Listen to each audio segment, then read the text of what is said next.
यूनानी आक्रमण भारतीय इतिहास से है ये test series. Question number 1, Sikandar के हमले के समय उत्तर भारत पर निम्नलिखित राजवंशों में से किस एक का शासन था? तो ये नंद वंश का था। ऑप्शन ए, नंद वंश का अंतिम शासक धनानंद था, जो सिकंदर का समकालीन था। उसे यूनानी लेखकों ने अग्रमीज कहा है। जेनोफोन्स उसे बहुत धनाढ्य व्यक्ति बताता है। भद्रसाल उसका सेनापति था।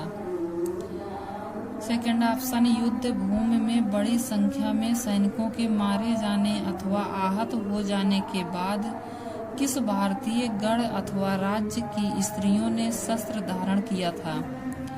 तो ये मशग सीमांत सिकंदर के आक्रमण के समय अस्मक एक सीमांत गणराज्य था जिसकी राजधानी मशग थी।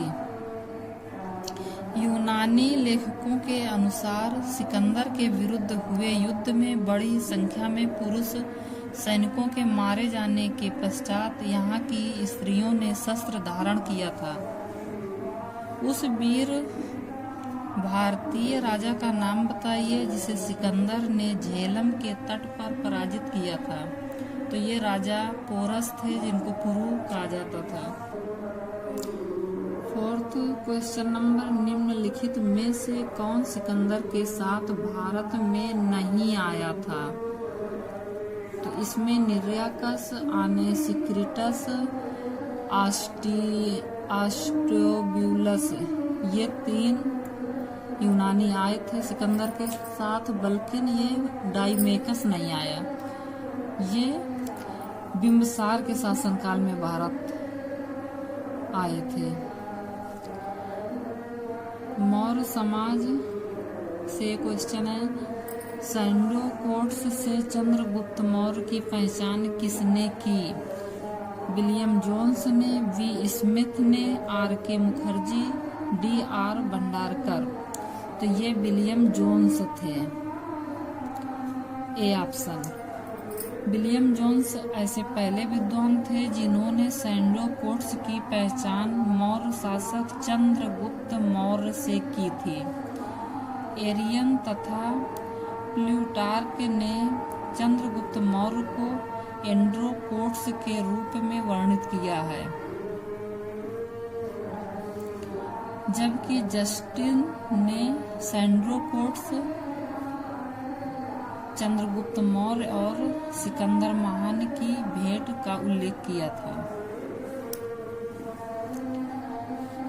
कौटिल्य प्रधानमंत्री थे। ये किसके प्रधानमंत्री थे? चंद्रगुप्त विक्रमादित्य के, अशोक के, चंद्रगुप्त मौर्य के, राजा जनक के।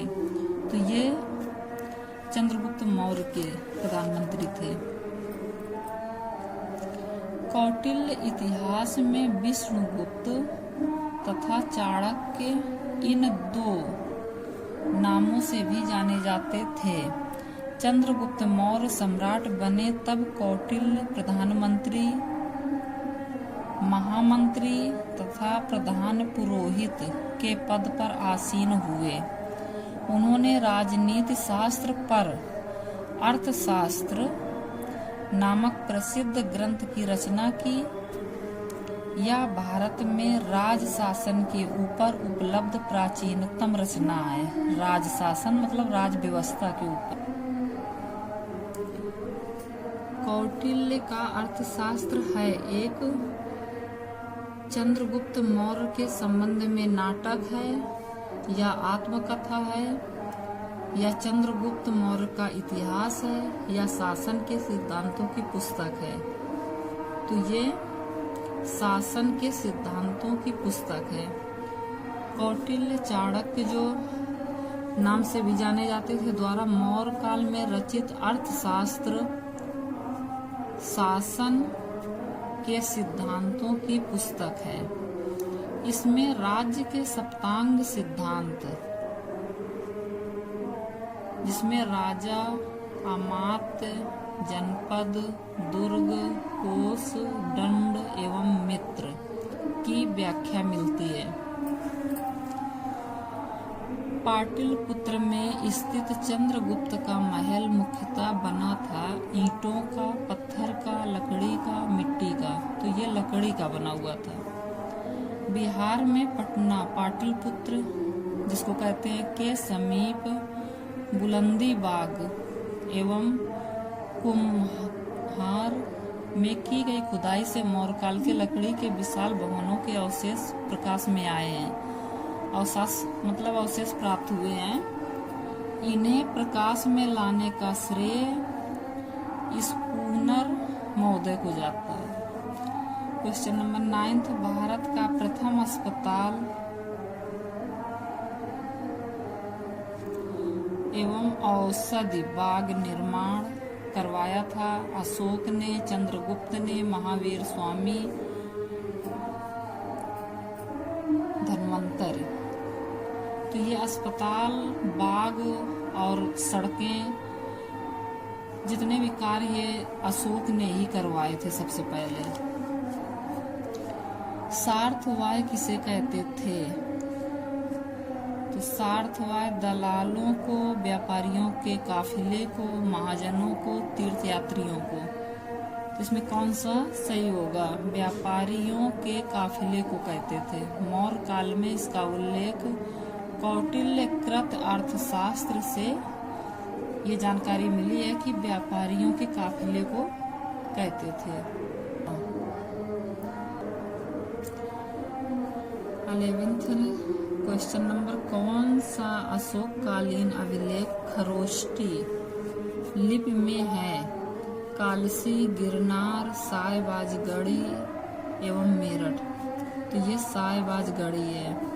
अशोक के अधिकांश अभिलेख प्राकृत भाषा एवं ब्राह्मी लिपि में लिखे गए हैं। केवल 2 अभिलेखों को, एक सायबाजगढ़ी एवं मानसेहरा की जो लिपि है वो ब्राह्मी न होकर के खरोष्टी लिपि है। वह स्थान जहाँ प्राक्र अशोक ब्राह्मी लिपि का पता चला है तो ये अनुराधापुर है। प्राक्र अशोक ब्राह्मी लिपि का पता श्रीलंका स्थित अनुराधापुर से चला था। कुछ और स्थानों के अभिलेख से भी इस प्रकार की लिपि का साक्ष्य मिला, जिसमें से पिपरहवा, सोहागोरा और महास्थान ये भी है। प्राचीन भारत में कौन सी एक लिपि दाईं ओर से बाईं ओर लिखी जाती थी? तो ये खरोष्टी लिपि थी। खरोष्टी लिपि दाएं से बाएं ओर लिखी जाती थी। इसे पढ़ने का श्रेय मैसन, प्रिंसेप, नोरिस, लैसेन, कनिंघम आदि विद्वानों को है। यह मुख्यतः उत्तर पश्चिम भारत की लिपि थी। तो ये थे 13 क्वेश्चन इम्पोर्टेंट जो विगत वर्षों में परीक्षाओं में पूछे गए हैं। ये बहुत इम्पोर्टेंट क्वेश्चन है, इसलिए परीक्षा की दृष्टि से इम्पोर्टेंट होने की वजह से ये वीडियो आपके लिए बहुत इम्पोर्टेंट है। Thank you.